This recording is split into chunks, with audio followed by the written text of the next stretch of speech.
Hey guys, welcome to my YouTube channel S on economics पर। I hope कि आपको मेरा कल का वीडियो बहुत अच्छा लगा होगा और इसी के साथ मैं आज आपके लिए लेके आई हूँ दूसरा वीडियो जिसमें हम बात करेंगे ब्रांचेस ऑफ इकोनॉमिक्स के बारे में। अगर आप मेरे चैनल पर नए हैं तो मेरे चैनल को सब्सक्राइब कर लीजिए और बेल आइकन पर क्लिक कीजिए ताकि आपको मेरे आने वाले हर वीडियो की नोटिफिकेशन मिलती रहे। और इसी के साथ अगर आपको ये वीडियो अच्छा लगता है तो आप इसे लाइक भी कर सकते हैं। अगर आपने मेरा कल का वीडियो नहीं देखा है तो मैंने डिस्क्रिप्शन बॉक्स में लिंक दे दिया है, आप उस पर जाकर मेरे पिछले वीडियो को देख सकते हैं। तो चलिए हम शुरू करते हैं आज का हमारा टॉपिक जिसका नाम है ब्रांचेस ऑफ इकोनॉमिक्स। कल मैंने आपको इसके बारे में कुछ ब्रीफ नॉलेज दी थी कि जो ब्रांचेस ऑफ इकोनॉमिक्स है वो दो हैं, एक माइक्रो इकोनॉमिक्स और एक मैक्रो इकोनॉमिक्स। आज हम इसके बारे में डिटेल स्टडी करने वाले हैं। माइक्रो इकोनॉमिक्स क्या होती है, मैक्रो इकोनॉमिक्स क्या होती है, दोनों के बीच में क्या डिफरेंस है, ये सारी बातें हम आज इस वीडियो में सीखने वाले हैं। तो चलिए देखिए माइक्रो इकोनॉमिक्स क्या है। What do you mean bye micro economics? Micro economic is the study of individuals, households and firms behaviour in decision making and allocation of resources. तो माइक्रो इकोनॉमिक्स बेसिकली क्या है? माइक्रो इकोनॉमिक्स में हम individual unit की study करते हैं, जो जैसा कि मैंने आपको कल ही बताया था। माइक्रो इकोनॉमिक्स में हम किसी इंडिविजुअल पर्सन की, किसी इंडिविजुअल हाउस होल्ड की या किसी इंडिविजुअल फर्म की स्टडी करते हैं कि किस तरीके से वो डिसीजन लेते हैं और किस तरीके से वो अपने लिमिटेड रिसोर्सेज को अलोकेट करते हैं ताकि उन्हें ज़्यादा से ज़्यादा सेटिस्फेक्शन मिल सके। ठीक है, तो आई होप आपको ये समझ आ गया होगा कि हम माइक्रो इकोनॉमिक्स क्यों पढ़ते हैं। माइक्रो इकोनॉमिक्स पढ़ने का रीज़न क्या है? माइक्रो इकोनॉमिक्स में हम किसी इंडिविजुअल यूनिट की स्टडी करते हैं, किस तरीके से वो अपने रिसोर्सेज को अलोकेट करते हैं ताकि उन्हें ज़्यादा से ज़्यादा सेटिस्फेक्शन मिल सके या ज़्यादा से ज़्यादा गेन मिल सके। और जैसा कि मैंने आपको कहा था कि मैं आपको हर एक बारीक चीज़ के बारे में बताने वाली हूँ। तो आज का हमारा फर्स्ट पॉइंट है नोट का कि micro economics is also called price theory. Micro economics को हम प्राइस थ्योरी के नाम से भी जानते हैं। ठीक है, इसके बाद हम बात करते हैं मैक्रो इकोनॉमिक्स की। What do you mean by macroeconomics? Macroeconomics क्या है? तो macro economics is that branch of economics which studies economic issues and economic problems at the level of an economy as a whole. तो macroeconomics वो branch है economics की जिसके अंदर हम इकोनॉमिक इश्यूज या फिर इकोनॉमिक प्रॉब्लम्स के बारे में स्टडी करते हैं। पूरी इकोनॉमी की जो इकोनॉमिक प्रॉब्लम्स है उसके बारे में हम चर्चा करते हैं। अब इकोनॉमिक प्रॉब्लम्स क्या होती है इसके बारे में हम अगले वीडियो में चर्चा करेंगे। एक डिटेल वीडियो लेके आऊँगी इसके ऊपर मैं, जिसका टॉपिक होगा central problems of an economy. ठीक है, तो उसके बारे में हम चर्चा करेंगे। तो अगर हम किसी इकोनॉमी की जो सेंट्रल प्रॉब्लम्स होती है उसके बारे में स्टडी करना चाहते हैं तो हम मैक्रो इकोनॉमिक्स को प्रेफर करते हैं। ठीक है, और इसका जो नोट है वो क्या है? Macro economics is also known as the general theory of income and employment. इसको general theory of income and employment के नाम से भी जाना जाता है क्योंकि इसके अंदर हम इनकम स्ट्रक्चर और एम्प्लॉयमेंट के बारे में बात करते हैं कि जो हमारा बैलेंस है वो कहाँ पर है इकोनॉमी का। हमारे देश के अंदर कितने लोग रोजगार में हैं और कितने लोग बेरोजगार होकर बैठे हैं, क्या इनकम स्ट्रक्चर है, किस तरीके की इनकम है, कितनी इनकम है, जो इन्वेस्टमेंट है वो कितना है, क्या सेविंग हो रही है, ये सारी स्टडीज़ हम किसके अंदर करते हैं? मैक्रो इकोनॉमिक्स के अंदर। तो आई होप कि आपको माइक्रो और मैक्रो दोनों समझ में आ गया होगा, बेसिक नॉलेज इसका। अब हम बात करते हैं difference between micro economics and macro economics. Micro economics और मैक्रो इकोनॉमिक्स में डिफरेंस क्या है इसके बारे में बात कर लेते हैं थोड़ी सी। तो देखिए, सबसे पहला पॉइंट है बेसिस ऑफ स्टडी।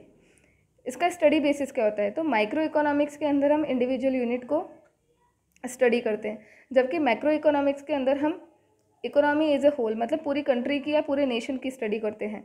तो अगर हमें इंडिविजुअल यूनिट की स्टडी करनी है तो हम माइक्रो इकोनॉमी को प्रेफर करते हैं, और अगर हमको पूरे नेशन की स्टडी करनी है, पूरे नेशन की जो इकोनॉमिक प्रॉब्लम्स हैं या जो इश्यूज़ हैं उनके बारे में अगर हम बात करते हैं तो हम मैक्रो इकोनॉमिक्स को प्रेफर करते हैं।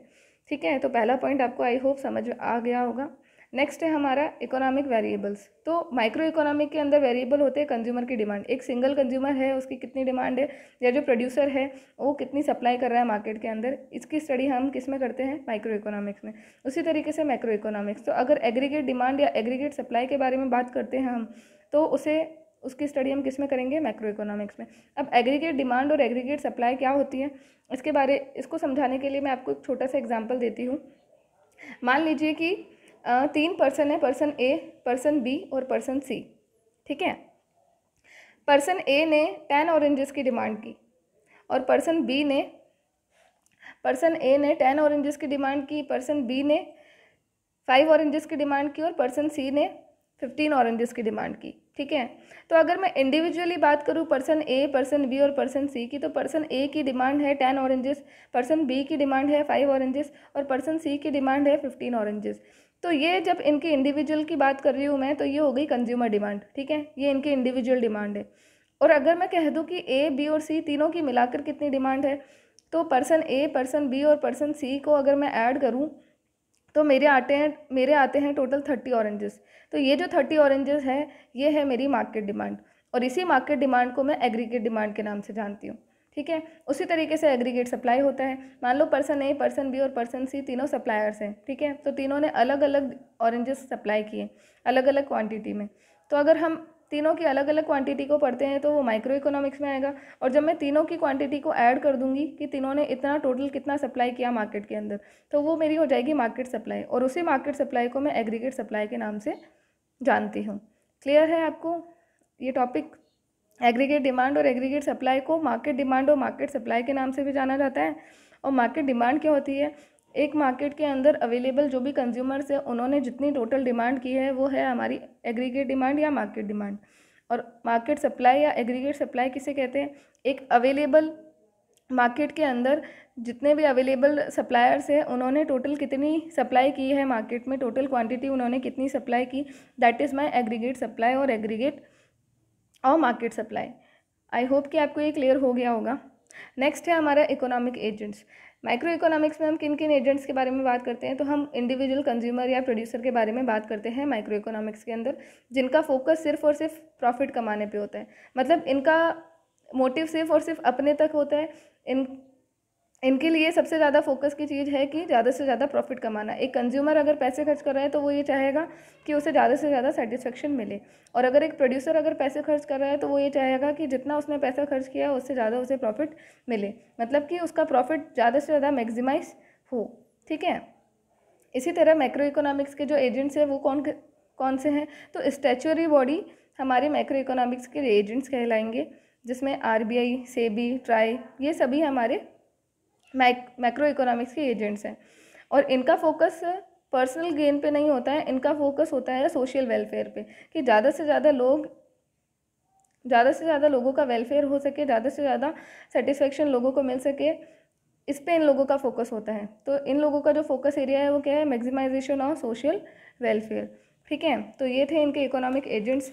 अब बात करते हैं हम सेंट्रल इशू की। माइक्रो और मैक्रो दोनों का सेंट्रल इशू क्या है, इसके बारे में हम बात कर रहे हैं। तो माइक्रो इकोनॉमिक्स का सेंट्रल इशू है एलोकेशन ऑफ रिसोर्सेज। जो हमारे पास लिमिटेड रिसोर्सेज है उनको किस तरीके से हम अलोकेट करें ताकि हमें ज़्यादा से ज़्यादा सेटिस्फेक्शन मिल सके, ज़्यादा से ज़्यादा गेन मिल सके, ठीक है। हम हमारे गेन को या हम हमारे सेटिस्फेक्शन को मैक्सिमाइज कर सके, इस तरीके से हमें हमारे रिसोर्सेज को अलोकेट करना है। ये हमारा सेंट्रल इशू है किसका? माइक्रो इकोनॉमिक्स का। इसी तरीके से आता है मैक्रो इकोनॉमिक्स। मैक्रो इकोनॉमिक्स का सेंट्रल इशू क्या है? Determination of overall level of output and employment, कि हमारी जो इकोनॉमी है इसका ओवरऑल आउटपुट क्या निकल रहा है, क्या एम्प्लॉयमेंट लेवल है हमारा सॉरी क्या एम्प्लॉयमेंट लेवल है हमारा, ये सारी बातें हम किस में पढ़ते हैं? मैक्रो इकोनॉमिक्स में। तो दोनों का सेंट्रल इशू भी डिफरेंस है। माइक्रो इकोनॉमिक्स में हम सिर्फ इस बात को ध्यान में रखते हैं कि जो हमारे पास लिमिटेड रिसोर्सेज है उनसे हम हमारी ज़्यादा से ज़्यादा वांट्स को किस तरीके से पूरा कर सकें, किस तरीके से बैलेंस में ला सकें। और मैक्रो इकोनॉमिक्स में हम इस बारे में बात करते हैं कि जो हमारा ओवरऑल आउटपुट है वो कौन से लेवल पर है, हमारा जो एम्प्लॉयमेंट है इकोनॉमी का, नेशन का, वो किस लेवल पर चल रहा है, इसके बारे में हम चर्चा करते हैं। इसके बाद आती है method of study. Micro economics और मैक्रो इकोनॉमिक्स को स्टडी करने के लिए हम किन मेथड का यूज़ करते हैं? तो माइक्रो इकोनॉमिक्स को स्टडी करने के लिए हम पार्शियल इक्विलिब्रियम एनालिसिस को यूज़ करते हैं, और मैक्रो इकोनॉमिक्स को पढ़ने के लिए हम जनरल इक्विलिब्रियम एनालिसिस को यूज़ करते हैं। दोनों में क्या डिफरेंस है इसका भी मैंने एक नोट लिखा है। Difference between general equilibrium and partial equilibrium.